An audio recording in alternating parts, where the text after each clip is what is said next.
Hello dear students, good afternoon. Once again we are on YouTube channel and today we will discuss on district and other subordinate administration of Mughal dynasty. Myself Ravi, assistant professor in history, Department of History, SKGGC. जैसा कि हमने पिछले videos में students देखा है, हम प्रशासन की बात जो है दो स्तर पे कर चुके हैं। हमारा पहला जो इसमें लेवल था वो था हमारा केंद्रीय प्रशासन, दूसरा था प्रांतीय प्रशासन।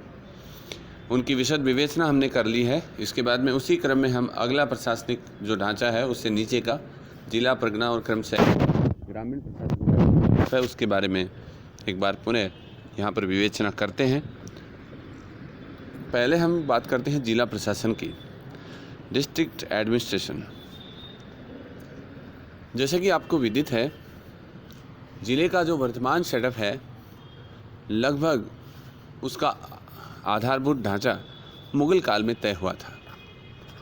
अगर हम बात करते हैं ज़िले में प्रशासनिक अधिकारियों की, पहले तो हम ये बात करते हैं कि मुग़ल काल में ज़िले को सरकार कहा जाता था, जबकि प्रांत को सूबा कहा जाता था और केंद्रीय प्रशासन जो था वो खालसा के अधीन माना जाता था, यानी उसको उस टेरिटरी का नाम खालसा था।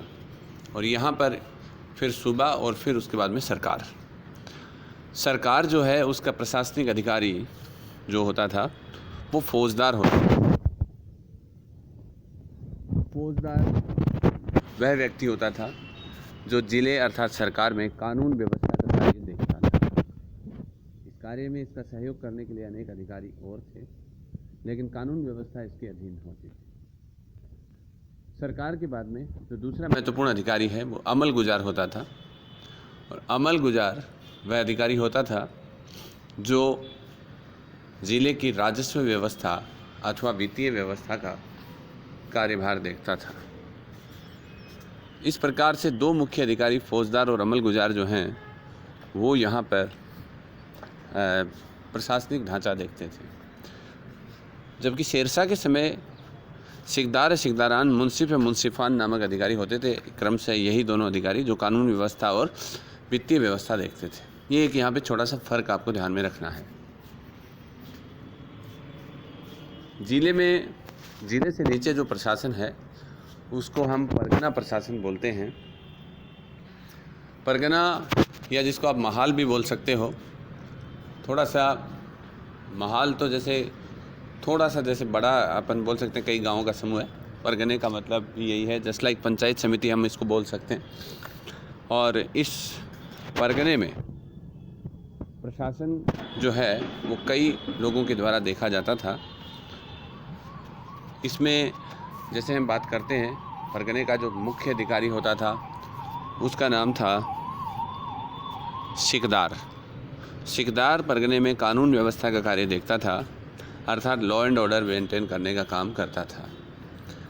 सिकदार के अधीन जो अधिकारी होता था उसका नाम आमिल होता था। आमिल परगने का वित्तीय अधिकारी या रेवेन्यू का काम देखता था। अकबर के समय आमिल को 182 डिवीज़न में प्रति डिवीज़न अर्थात प्रति परगना 1 करोड़ दाम एकत्रित करने का जो है कार्य दिया था। इसलिए उस आमिल को करोड़ी नामक अधिकारी भी कहा गया, जो अकबर ने राजस्व प्रशासन में 1573 में लागू की थी। बाद में उसको रिप्लेस कर दिया था आईने दहसाला के नाम से 1580 में, लेकिन till that it was a main character of Mughal administrative setup, specially in revenue concern. तो उसके बाद आमिल के नीचे अमीन भी होता था। अमीन भी जो है फिनांस का काम देखता था, या हम यूँ कह सकते हैं कि रेवेन्यू का काम देखता था। ये इसका काम था। और उसके नीचे जो अधिकारी होता था वो रिकॉर्ड्स रखने का काम करता था, और ये रिकॉर्ड्स जो व्यक्ति रखता था उसका नाम होता था कारकुन। परगने का एक तरीके से वित्तीय कार्यों या राजस्व रिकॉर्डों का लेखन कार्य करता था, जो फ़ारसी और हिंदी दोनों में कार्य करता था। अकबर ने इसे फ़ारसी और हिंदी दोनों भाषाओं में रिकॉर्ड रखने के लिए निर्देशित किया गया था अकबर द्वारा। तो ये कारकुन होता था। इसके अलावा फौतदार भी होता था, जिसको हम खजांची बोलते हैं, जो खजाने का मालिक होता था। एक कानून को होता था, जो बेसिकली पटवारियों का प्रधान होता था, और ये भी रेवेन्यू रिकॉर्ड कलेक्शन और संधारण में महत्वपूर्ण भूमिका निभाता था, जो आजकल भी हमारे यहाँ पर जुडिशरी और जो एडमिनिस्ट्रेशन है उसके अंदर कानून को की एक पोस्ट होती है। तो इस तरीके से हम ये कह सकते हैं कि मुग़ल काल का एडमिनिस्ट्रेटिव सेटअप है, उसके बहुत कुछ जो है वो आज भी हमारे कहीं न कहीं किसी न किसी रूप में मौजूद है। यही इतिहास पढ़ने का सबसे महत्वपूर्ण पहलू होता है कि हम लोग अतीत से क्या सीखते हैं, अतीत की कौन सी चीज़ आज तक हमारे लाइफ में एग्जिस्टेंस में है और कौन सी चीज़ एग्जिस्टेंस में नहीं है। गुणावगुण के आधार पर अच्छी चीज़ों को लगातार गुणित करते रहना और उन्हें निर्देशित करते रहना इतिहास का कार्य है। और बाकी जो है वो हमें इतिहास शिक्षा देता है, परिमार्जित करता है, परिशोधित करता है। हम डेवलप होते हैं इससे, इस तरीके से। इसके बाद में हम बात करते हैं, एक जिला प्रशासन में भी ऐसा अधिकारी होता था जिसका नाम बितिकची होता था। और बितिकची वह अधिकारी होता था जो रेवेन्यू रिकॉर्ड रखता था, और रेवेन्यू रिकॉर्ड जो है वो बितिकची फ़ारसी और हिंदी दोनों में रखता था। कारकुन जो अधिकारी था वो परगने का होता था, तो बितिकची जो अधिकारी है वो ज़िले का होता था।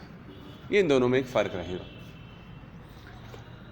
प्रशासन के सबसे छोटे पायदान पर सबसे नीचे जो किसी भी काल में रहा है, आपको अच्छी तरीके से पता है।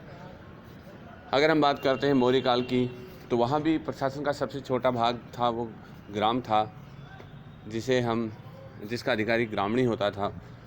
गुप्त काल में भी प्रशासन का सबसे छोटा पार्ट जो था वो गांव था, उसका प्रशासनिक अधिकारी ग्राम भोजक या ग्राम महत्तर होता था।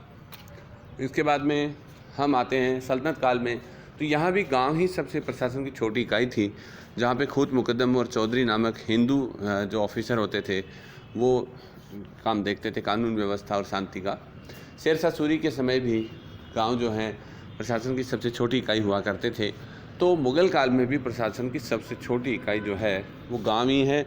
आज भी प्रशासन की जो तीसरे स्तर पर हमारा जो डेमोक्रेटिक सेटअप है, उसका जो तीसरा पायदान है लोकल बॉडीज़ में, वो वहाँ पे गांव ही प्रशासन की सबसे छोटी इकाई माना गया है। मुग़ल काल में गांव को मौजा कहा जाता था, क्योंकि गांव में मौज होती है, इसलिए इसका नाम मौजा है, मौजा ही मौजा। और इस मौजा का प्रशासन जो है वो एक व्यवस्थित तरीके से चलाया जाता था। इसमें जो कानून व्यवस्था का काम है वो मुकद्दम देखता था। एक गांव की कानून व्यवस्था, शांति ये बनाए रखने का काम मुकद्दम का था। और एक से अनेक गाँवों की व्यवस्था अगर देखनी है तो ऐसे कानून व्यवस्था और शांति बनाए रखने वाले अधिकारी का नाम चौधरी होता था। और खूत जो होता था वो राजस्व प्रशासन से जुड़ा होता था, उसे रेवेन्यू कलेक्शन करना होता था। और इस कार्य में उसका सहयोग करने के लिए पटवारी होते थे। पटवारी जो होते थे, जो भी रेवेन्यू कलेक्ट करते थे, उस रेवेन्यू का 1% भाग जो है वो इन पटवारियों के द्वारा लिया जाता था, यानी जिसको दस्तूरी बोलते थे। और आज किसी न किसी रूप में ये दस्तूर कायम है, आप अच्छी तरीके से जानते हैं, इसलिए हमें हमारे अधिकारों के प्रति जागरूक रहना है। हमें ट्रांसपेरेंसी के लिए हमारे हक और हमारे उनके लिए जागरूक रहना पड़ेगा। जो परंपरा कभी वेतन के बदले 1% कमीशन के रूप में थी, आज वह दस्तूर जारी है किसी न किसी रूप में, छद्म रूप में।